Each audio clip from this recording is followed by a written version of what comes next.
உணவு முறை ரொம்ப ரொம்ப முக்கியங்க. அதுவும் இப்போ இருக்கக்கூடிய கிட்ஸுக்கெலாம் பார்த்தீங்கன்னா, வீட்ல எதுதான் ஹெல்த்தியா குடுத்தாலும் அவங்க சாப்பிடவே போறது இல்லைங்க. ஸோ கடையில போயிட்டு அந்த ஸ்நாக்ஸோ, இல்ல சாட் ஐட்டம்ஸோ, இல்ல ஜங்க்ஸ் சாப்பிட்டா தான் அவங்களுக்கு பிடிக்குது அப்படின்னு தான் நெறைய பேரண்ட்ஸ் சொல்றீங்க. ஸோ அதுதான் உண்மையும் கூட.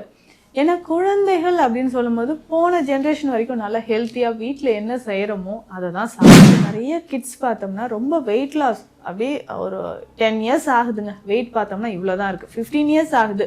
வெயிட் பார்த்தோம்னா ரொம்ப கம்மியா இருக்கு. ஸோ இந்த மாதிரி உடல் எடை குறைஞ்சி ரொம்ப ஒல்லியாக குழந்தைகளுக்குமே இப்போ நரைமுடி எல்லாமே நிறைய பேருக்கு வர ஆரம்பிச்சிச்சு. ஸோ அந்த நரைமுடி, ஸோ அந்த ஹேர் ஃபாலை நம்ம சரி செய்யறதுக்கு என்னங்க பண்ணலாம் அப்படின்ற மாதிரி நிறைய கேள்விகள் இருக்கு. ஸோ அப்போது நல்ல ப்ரோட்டீன் நிறைந்த ஹெல்த்தியான ஸ்நாக்ஸ் வகைகள் என்னென்ன அப்படின்றத நம்ம கண்டிப்பாக ட்ரை பண்ணி பாருங்கள். கிட்ஸுக்குமே இது ரொம்ப ரொம்ப பிடிக்கும் அப்படின்னு சொல்லலாம். ஸோ இந்த ஸ்நாக்ஸ் இப்போது நான் ஃபஸ்ட்டு சொல்லக்கூடியது எல்லாருமே நாங்கள் எடுத்துக்கலாம், கிட்ஸுக்குன்னு கிடையாது. எல்லாருமே நம்ம சாப்பிடும்போது, ஸோ ஈவினிங் டைமில் ஸ்கூல் விட்டு வராங்க அப்படின்னா ஹெல்த்தியாக இதை நீங்கள் கொடுக்கலாம்.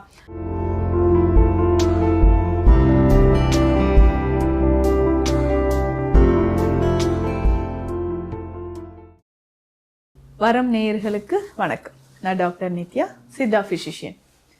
உணவு முறை ரொம்ப ரொம்ப முக்கியங்க. அதுவும் இப்போ இருக்கக்கூடிய கிட்ஸுக்கெலாம் பார்த்தீங்கன்னா, வீட்டில் எதுதான் ஹெல்த்தியாக கொடுத்தாலும் அவங்க சாப்பிடவே போகிறது இல்லைங்க. ஸோ கடையில் போயிட்டு அந்த ஸ்நாக்ஸோ, இல்லை சாட் ஐட்டம்ஸோ, இல்லை ஜங்க்ஸ் சாப்பிட்டா தான் அவங்களுக்கு பிடிக்குது அப்படின்னு தான் நிறைய பேரண்ட்ஸ் சொல்கிறீங்க. ஸோ அதுதான் உண்மையும் கூட. ஏன்னா குழந்தைகள் அப்படின்னு சொல்லும்போது போன ஜென்ரேஷன் வரைக்கும் நல்லா ஹெல்த்தியாக வீட்டில் என்ன செய்கிறோமோ அதை தான் சாப்பிட்டுட்டு இருந்தாங்க. இப்போ அப்படி கிடையாது. ஸோ நிலைமையே மாறிடுச்சு. ஸோ விதவிதமான ஸ்நாக்ஸ், விதவிதமான சுவைகளில் கலர் கலராக நிறைய ஃபுட்ஸ் நமக்கு கிடைக்குது. அவ்வளவும் இது ஆபத்தான உணவுகள் தான். அப்போது ஹெல்த்தியான ஸ்நாக்ஸ் ஐட்டம் குழந்தைகளுக்கு நீங்கள் ஸ்கூலுக்கு கொடுத்து அனுப்புனாலும், இல்லை ப்ரோட்டீன், கால்சியம், இது எல்லாமே நிறைந்த மாதிரியான உணவு முறைகள். ஏன்னா இப்போ நிறைய கிட்ஸ் பார்த்தோம்னா ரொம்ப வெயிட் லாஸ் அப்படியே ஒரு 10 இயர்ஸ் ஆகுதுங்க. வெயிட் பார்த்தோம்னா இவ்வளோதான் இருக்குது. 15 இயர்ஸ் ஆகுது. வெயிட் பார்த்தோம்னா ரொம்ப கம்மியாக இருக்குது. ஸோ இந்த மாதிரி உடல் எடை குறைஞ்சி ரொம்ப ஒல்லியாக குழந்தைகள் இருக்கிறாங்க. ஸோ குழந்தைகளுக்குமே இப்போது நரைமுடி எல்லாமே நிறைய பேருக்கு வர ஆரம்பிச்சிச்சு. ஸோ அந்த நரைமுடி, ஸோ அந்த ஹேர் ஃபாலை நம்ம சரி செய்யறதுக்கு என்னங்க பண்ணலாம் அப்படின்ற மாதிரி நிறைய கேள்விகள் இருக்குது. ஸோ அப்போது நல்ல ப்ரோட்டீன் நிறைந்த ஹெல்த்தியான ஸ்நாக்ஸ் வகைகள் என்னென்ன அப்படின்றத நம்ம தெரிஞ்சுக்கலாங்க. இதை நீங்கள் கண்டிப்பாக ட்ரை பண்ணி பாருங்கள். கிட்ஸுக்குமே இது ரொம்ப ரொம்ப பிடிக்கும் அப்படின்னு சொல்லலாம். ஸோ இந்த ஸ்நாக்ஸ் இப்போது நான் ஃபஸ்ட்டு சொல்லக்கூடியது எல்லாருமே நாங்கள் எடுத்துக்கலாம், கிட்ஸுக்குன்னு கிடையாது. எல்லாருமே நம்ம சாப்பிடும்போது, ஸோ ஈவினிங் டைமில் ஸ்கூல் விட்டு வராங்க அப்படின்னா ஹெல்த்தியாக இதை நீங்கள் கொடுக்கலாம். ஸோ முதல்ல இது ராகி. ஸோ இந்த ராகியிலிருந்து செய்யக்கூடிய இந்த விஷயத்த நீங்கள் கொடுக்கலாம். இது எப்படிங்க நம்ம செய்யறது அப்படின்னா, ராகி பவுடராக இருக்குது பார்த்தீங்களா? ஸோ ராகி பவுடர் நம்ம எடுத்துக்கணும். ராகி பவுடர்னா ஒரு பேனில் கொஞ்சமாக நெய் விட்டு இந்த பவுடரை லேசாக வறுத்துக்கணும். ரொம்ப ஹை ஃப்ளேமில் இல்லை, ரொம்ப சிம்மில் வச்சுட்டு இதை வறுத்து எடுத்து வச்சுக்கோங்க. இதனோட நம்ம என்ன பண்ண போகிறோம்னா, கொஞ்சம் சால்ட்டை, கொஞ்சம் தண்ணீர் விட்டு அடை மாதிரி தட்டி எடுத்துக்கணும். ஸோ இந்த அடை நல்லா வெந்த பிறகு இந்த அடையை சின்ன சின்னதாக பிச்சு எடுத்துட்டு, இது கூட நம்ம என்ன சேர்க்க போகிறோம் அப்படின்னா, வேர்க்கடலை இல்லைன்னா நம்ம வறுக்கடலை கூட சேர்த்துக்கலாம். ரெண்டில் ஏதாவது ஒன்று. ஸோ இந்த அடையை மிக்சியில் போட்டு கொஞ்சமாக உதிரியாக அரைச்சி எடுத்துக்கோங்க. இதனோடையும் நம்ம பீனட் பவுடர் ஆட் பண்ணிக்கலாம். ஸோ வேர்க்கடலை பொடி சேர்த்து கொஞ்சமாக வெல்லம், நெய் சேர்த்து நல்லா பிசைஞ்சு சின்ன சின்ன உருண்டைகளாக நம்ம எடுக்கணும். இந்த வெல்லம் சேர்ந்து வேர்க்கடலை சேர்த்து நம்ம சாப்பிடும்போது ரொம்ப டேஸ்டியாக இருக்கும், ஹெல்த்தியாக இருக்கும். நமக்கு இந்த ஹீமோக்ளோபின் லெவல் இன்க்ரீஸ் ஆகிறது. ஸோ இதுக்கு எல்லாமே இது ரொம்ப ரொம்ப யூஸ்ஃபுல்லாக இருக்குங்க. அதே மாதிரி இன்னொரு விஷயம் என்ன செய்யலான்னா, இதுவே இந்த அடை மாதிரி நம்ம செஞ்சோம் இல்லைங்களா, இந்த அடையவே நம்ம வெள்ளைப்பாகு, ஸோ வெள்ளைப்பாகு இருக்குது பார்த்தீங்களா, வெள்ளைப்பாகு காய்ச்சி அதில் கொஞ்சம் ஏலக்காய் பொடி சேர்த்துக்கோங்க. ஸோ வெள்ளைப்பாகு அதில் கொஞ்சம் ஏலக்காய் பொடி சேர்த்து இந்த அடையை அந்த வெள்ளைப்பாகில் போட்டு குழந்தைகளுக்கு கொடுக்கலாம். ஒரு 15 மினிட்ஸ் அதை நல்லா ஊறின பிறகு அதை எடுத்து நம்ம சாப்பிடும் பொழுதும் ரொம்ப இனிப்பான ஒரு ஸ்வீட் மாதிரியே இருக்கும். ஸோ கிட்ஸ் ரொம்ப விரும்பி சாப்பிடுவாங்க.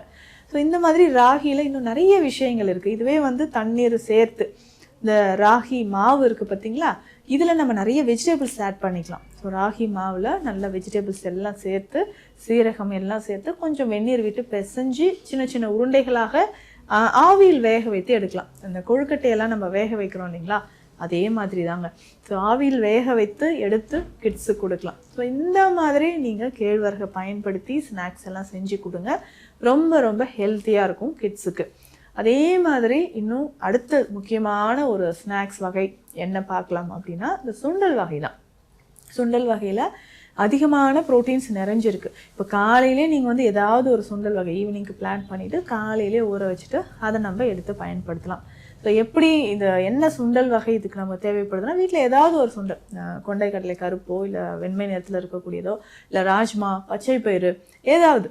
ஸோ இதை தண்ணீரில் ஊற வச்சுட்டு ஈவினிங் டைமில் நல்லா பாயில் பண்ணி கிட்ஸுக்கு நம்ம கொடுக்கலாம். ஸோ இதனோட இன்னும் நம்ம வந்து கொஞ்சம் டேஸ்டியாக கொடுக்கணும்னா தேங்காய் துருவல் போட்டு இல்லை லைட்டாக நம்ம எண்ணெய் விட்டு தாளித்து கடுகு சீரகம் எல்லாம் போட்டு தாளித்து தேங்காய் துருவல் சேர்த்தோ, இல்லை குழந்தைகளுக்கு பிடிக்கிற மாதிரி கலராக வேணும் அப்படின்னா இதை நம்ம சாலட் மாதிரியும் கொடுக்கலாம். ஸோ வேக வைத்த சுண்டலில் இந்த காய்கறிகள் எல்லாமே சேர்த்து நம்ம சாலட் மாதிரி கொடுக்கலாம். ஸோ அப்படி கொடுக்கும்போதும் உங்களுக்கு உடலுக்கு ரொம்ப நன்மை தரக்கூடிய விஷயமாக இது இருக்கும். ஹை ப்ரோட்டீன்ங்க. ஸோ ப்ரோட்டீன் அதிகமாக இருக்கக்கூடிய விஷயங்களில் இதுவும் முக்கியமானது. ஸோ அப்போது இந்த கடலை வகைகள், ராஜ்மா, இது எல்லாமே நம்ம பயன்படுத்திட்டு வரலாம். ஸோ இந்த சுண்டல் வகையிலே வந்து பார்த்தோம்னா கேரட்டு, பீட்ரூட்டு, கொஞ்சமாக ஆனியன், ஸோ இது எல்லாமே சேர்த்து தேங்காய் துருவல் சேர்த்து குழந்தைகளுக்கு கொடுக்கலாம். ஸோ நிறைய பேருக்கு இன்றைக்கி வந்து இந்த ப்ரோட்டீன் டிஃபிஷியன்சி இருக்கிறதுனால தான் பெரும்பாலும் பார்த்தோம்னா ரொம்ப வீக்காக இருப்பாங்க. ஸோ ஹேர் ஃபால் ஆகிறதா இருக்கட்டும், கிரே ஹேர் உடனே வந்துருச்சுங்க, ஸோ பாடி குழந்தைகள் பார்ப்பதற்கே ரொம்ப ஒல்லியாக இருக்காங்க அப்படின்னு சொல்லும்போது இதை நம்ம தாராளமாக கொடுக்கலாம். ஸோ இந்த ஸ்நாக்ஸ் வகைகளை நீங்கள் ட்ரை பண்ணலாம். அடுத்து முக்கியமான விஷயம் என்னென்னா புட்டு வகைகள். ஸோ குழந்தைகளுக்கு புட்டு வகைகள் ரொம்ப எளிதில் ஜீரணமாக கூடியது. ஸோ எளிதில் ஜீரணமாகும், அதே மாதிரி அதில் இருக்கக்கூடிய நியூட்ரிஷன் வேல்யூ ரொம்ப ரொம்ப அதிகம். ஸோ கேலரிஸும் தேவையான அளவுக்கு கிடைக்கும். ஸோ அதில் இனிப்பும் சேர்த்து இந்த அரிசி வகைகள், புட்டில் நம்ம செய்யக்கூடிய இந்த அரிசி வகைகளை சேர்த்து கொடுக்கும்பொழுதும் ஸோ ஹெல்த்தியான ஒரு ஸ்நாக்ஸாக இருக்கும். ஸோ இதிலேயே வந்து பார்த்தோம்னா நம்ம கம்பு, ராகி, திணை, சிவப்பு அரிசி, இதில் எல்லாமே நம்ம புட்டு சேர்த்துக்கலாம். ஸோ இந்த புட்டு மாவில் பார்த்தோம்னா தேங்காய் துருவல் சேர்த்து வெல்லம் சேர்த்து நீங்கள் கிட்ஸுக்கு கொடுக்கும்பொழுது அவ்வளவு சக்தி வாய்ந்த ஒரு உணவாக இருக்கும். ஸோ ஈவினிங் டைமில் நம்ம வந்து புட்டு சேர்த்து சாப்பிட்லாம். ஸோ இதில் எப்போவுமே பார்த்திங்கன்னா இந்த புட்டோடு கொடுக்கக்கூடிய சைட் டிஷ் இந்த கடலை கறின்னு சொல்லுவாங்க. ஸோ இது வந்து நல்ல ரிச் கார்போஹைட்ரேட்ஸ், நல்ல ஒரு ப்ரோட்டீன் நிறைந்த ஒரு உணவாக இருக்கும். ஸோ அதில் சைட் டிஷ்ஷாக கொடுக்கக்கூடிய இந்த கடலைக்கறி.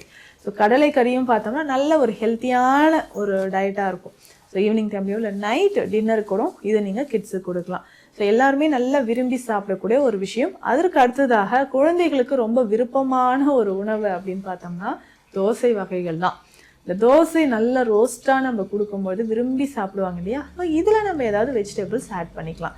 ஸோ நிறைய பேருக்கு வந்து இந்த பீட்ரூட் சேர்க்குறது, கேரட் சேர்த்து கொடுக்கறது, ஸோ அந்த மாதிரி ஸோ கலர்ஃபுல்லாக இதில் புதினா இலைகள் சேர்த்து கொடுக்கறது, இந்த மாதிரி தோசை வகைகளை நம்ம பயன்படுத்தும் போதும் கிட்ஸுக்கு வந்து ஒரு ஹெல்த்தியான ஒரு ஃபுட்டாக இருக்கும்.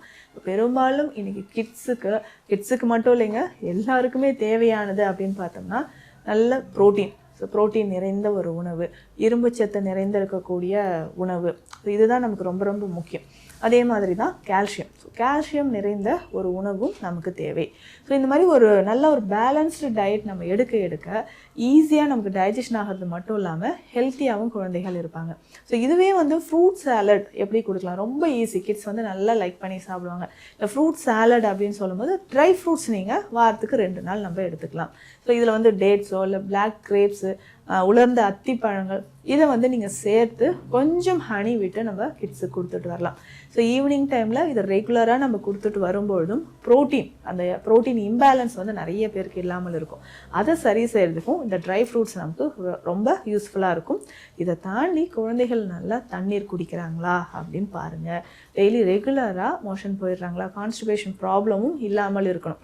ஸோ இது எல்லாமே நம்ம ஃபாலோ பண்ணிக்கிட்டே வரும்போது ஜங்க் ஃபுட்ஸ் எல்லாம் கொஞ்சம் கொஞ்சமாக அவாய்ட் பண்ணிவிட்டு இந்த ஹெல்த்தி ஸ்நாக்ஸ் வந்து ட்ரை பண்ணுங்கள். ஸோ உடலுக்கு ஆரோக்கியம் வந்து ரொம்ப முக்கியம். ஸோ ஆரோக்கியமான உணவும் அது எடுக்கும்பொழுது தான் நோய்கள் நமக்கு வராமல் இருக்கும். இந்த மாதிரி பயனுள்ள மருத்துவ தகவல்களுக்கு நம்ம பேஜை ஃபாலோ பண்ணுங்கள். சித்த மருத்துவம் தொடர்பான மருத்துவ ஆலோசனைகள் தேவைப்பட்டால் ஸ்க்ரீனில் இருக்கிற நம்பருக்கு கால் பண்ணுங்கள். நன்றி.